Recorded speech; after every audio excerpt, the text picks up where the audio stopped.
Hello, good morning, viewer. Welcome to TV Africa. This is Breakfast in Africa, here on TV Africa, Channel 45, the only Pan-African TV station on the continent. My name is Omulangira Karema. A lot has been happening in Uganda, in Africa, and the world at large when it comes to your health. This time around, we are talking about the medicine that you and I produce at home, and of course, elsewhere. And in Parliament of Uganda, the Republic of Uganda, there is a bill that is going on, and of course it has faced a lot of existence from the herbalists and from traditional healers. We are talking about the indigenous and complementary medicine bill. This bill has been opposed by many people, but what is so crucial is your health. Today, in the studio of TV Africa, I have two important gentlemen as far as Uganda and Africa is concerned, and they are here to discuss about your health when it comes to the medicine you use, the medicine you buy, and your general health. Please welcome with me Professor Abdul Karim Musasizi. You're most welcome on TV Africa. Yes, please. Professor Abdul Karim Musasizi is the Secretary General of NACOTHA, and NACOTHA is the National Council for Traditional Healers and Herbalists in Uganda, of course. He is also the non-governmental organization representative accredited to UNESCO, representing intangible cultural heritage, and is also the managing director of JBKM Herbal Medicine Research Society. You're most welcome once again on TV Africa. I'm also honored and joined by Dr.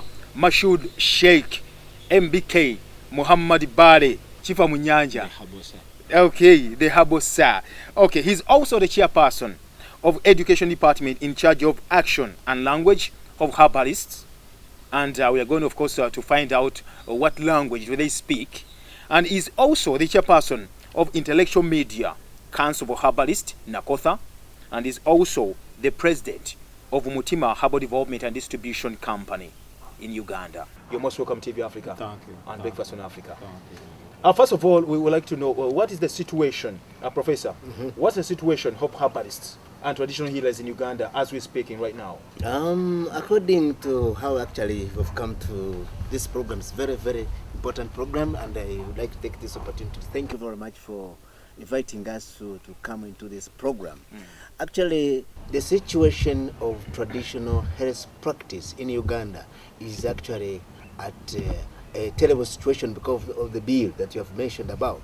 The bill is about traditional and it is called indigenous and complementary medicine bill, whereby, but for us, we don't think that here we have indigenous medicine, but indigenous is actually a wider thing which involves a lot. So we need to particularize, show that we are talking about traditional medicine. I think this is now the tug that we are in, because we are trying to see that this thing can be very, very well addressed as how it's supposed to be, because for us we are talking about traditional medicine, which we like to be traditional medicine instead of indigenous medicine. And what's the difference there? You see, as I have told you, that it's a very big thing. If you talk about indigenous, means a lot of things, can involve a lot of things. But if you are talking about traditional medicine, you particularize the area of traditional medicine. There we find that there is some sort of problems. And secondly, this bill was made actually in a very bad heart. Why? Because it is done without even our involvement.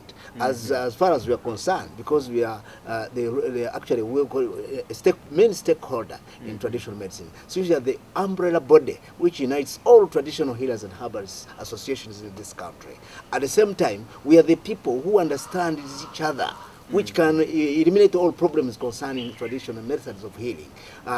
So today, everyone actually likes to become a traditional health practitioner. We don't understand. Even the ones who have been actually, who went to school, who went for what, they think that everybody can do what. So there is what we call understanding and knowing. People knows that this is traditional medicine, but they don't understand what traditional medicine is. So even everybody knows, even yourself, you may know that there is a traditional healer, but who is a traditional healer? Nobody can define that. So that's why NACOTHA came in place to actually enlighten people to understand who is a traditional practitioner and what is traditional medicine, which we are doing actually for almost now about 20 years in existence. Okay, thank you very much, Professor. When we talk about herbalism, traditional healing, the people seated on their TV right now watching Breakfast in Africa, on TV Africa, would actually wonder, which language you're talking about. Then I'll go to Dr. Sheikh Chifa Munyanja. First, because you're the chairperson of Education Department in charge of action and language of herbalism. What's the language of herbalism? When we come to simplify this term, this refers to the type of treatment that was God-given in respect of geographical localities by applying their spiritual beliefs, culture, history, indigenous knowledge, science, technology that do apply in their localities. For instance, you may find what works for the Baganda may not work for the Basoga. And what works for the Basoga may not work for the Karamojongs. Seemingly, a vast farmer may know varieties of types of bananas, of which some may be suitable for food and the others may be suitable for roasting and others may be suitable for the juice. But for somebody who is not a farmer, may not be able to distinguish between the types and their maybe functions or the activities in which may be done. You may find that the ones that would have been for roasting might have been picked for somebody for maybe placing this. And the one that would have been for juice may have been chosen for food processing.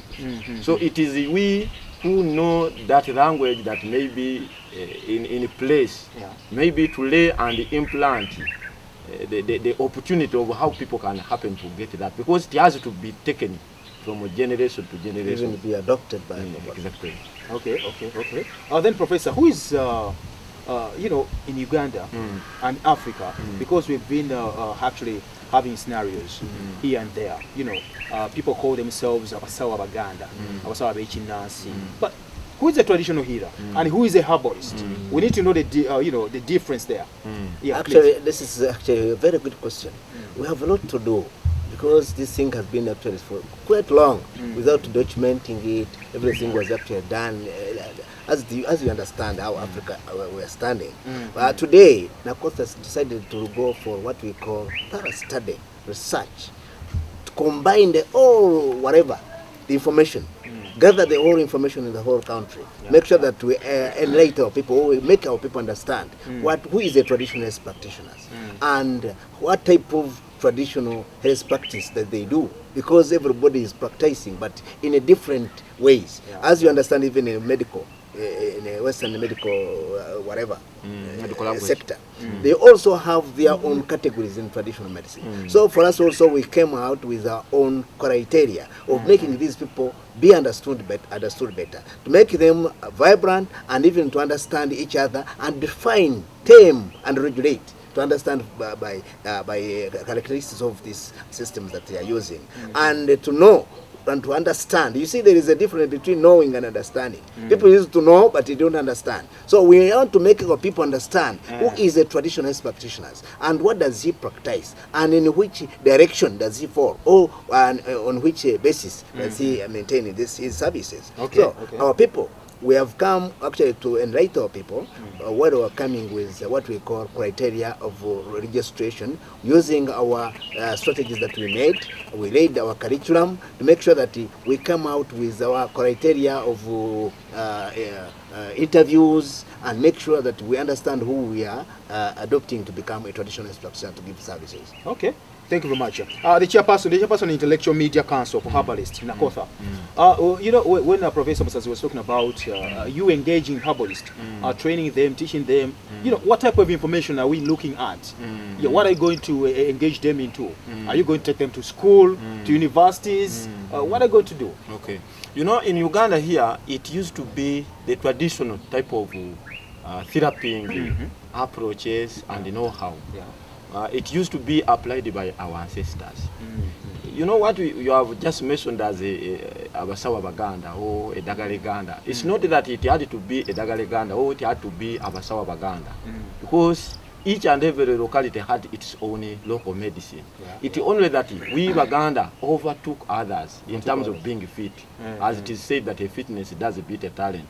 We only overtook them. We overlapped others in maybe using that and also having it propagated to the infinite generations. That's why the rest have seemed to might have forgotten under the influences. However, also we were influenced, but we took advantage of understanding and doing it inwards. That is intensively. We had the propagation inward, regardless of the influence. So in Uganda here, our ancestors and great-grandparents, that is the mothers and fathers, used that type of treatment as a way of treatment and passed it through generation to generation. So they, however, though there came in something that did as an influence, the Western allopathic medicine. So other people were overtaken by that allopathic. But in Uganda, we remained minor people like me and my brother and the rest who are not present here. However, we remained half-hearted. And in addition to that, we want to grow the ground first. We should actually bring all the people on the board, the people concerned on the board, and then we eliminate them. We regulate them so that we build the ground so that we can move where we know where we came from, where we are, and where towards to. How are you going to do that? We have already done it. We have already done it. We have now started everything on the ground, started study, research, analysis. Then we came now, we are in implementation time. Are we expecting to see or to hear abasawo abachiga, abasawo abanyankole, abasawo abasoga? That is not for us. We are all called traditionalist practitioners, whereby we mean that abasawo ab'ekinnansi, abasawo ab'ekinnansi, not abasawo abaganda. But what we need to know is specialization in different categories of specialization. Make sure that if you are looking on this, you are looking at this, you should follow what you are looking for, instead of going here and there and then you get disappeared. And as you understand, Omuganda wagamba nti akatogo bofumba akatogo nofumba embizi notekamu enkoko notekamu ekyenyanja notekamu embuzi notekamu embata ogenda kukulanga omuntu yena ali abula ogenda kulanga abantu bano bazogamba ize siri akamyu bone bakiduka kati yembere yebaddewo. So NACOTHA have come up to streamline and make sure that we actually eliminate all these programs. We enlighten our people. We show the different areas in categorization traditional medicine. And then after that, we come out with our own policy, our own strategic plans, our own, because we know what we are doing. That's why we need actually to be the people concerned, to make our people more vibrant and show our public that this is what we are doing and this is what we are ready to serve them. And more to that, what we call traditional medicine. For example, if perhaps we happen to talk about these medicinal property containing the plants, those are the so-called herbs, in other words. So the herbs are the same all in all. Be it they are found in Busoga, be it they are found in Nkore, be it they are found in Uganda. It is only the locality language of maybe accent that change, or the mother tongue of people. You may find what we call Mululuza, the Banyankole call it Mubilizi. Then the Bazungu may intend to know what is Mululuza. That's what we call the bitter leaves. And botanically we call it the Vanonia mygadalina. So the same applies. So when we happen to talk of the Katunguru Chum, everybody may know what is Katunguru Chum. And it's what we call allium. So the Bazungu call it garlic, in other words. That is in botanically. But all in all, it remains the same.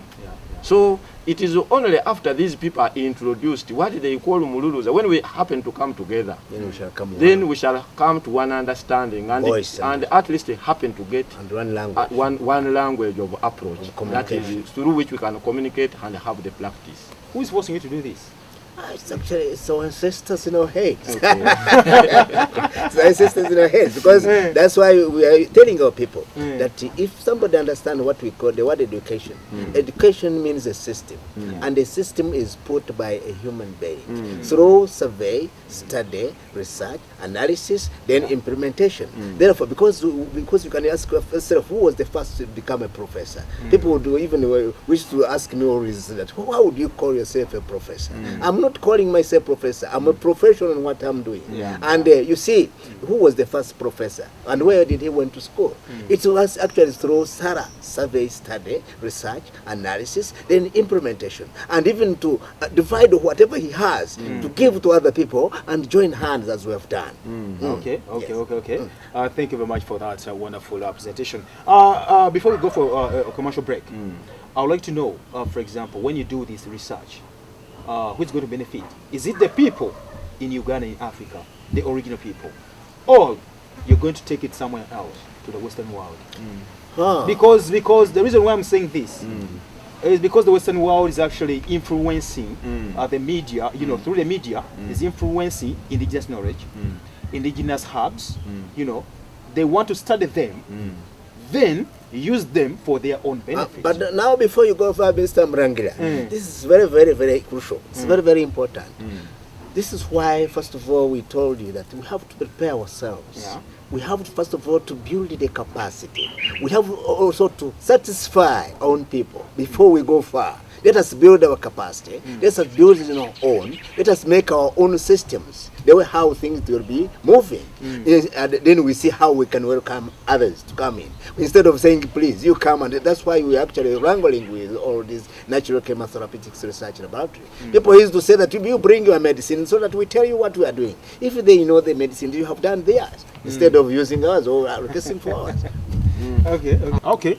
Just on that, ladies and gentlemen, let's just go for a commercial break. But of course, when you come back, it will be us to question them about child sacrifice. What's happening in Uganda? Because when child sacrifice has been actually related to herbalism and traditional healing. This is Breakfast in Africa. My name is Omlangira Kalema. We shall be right back.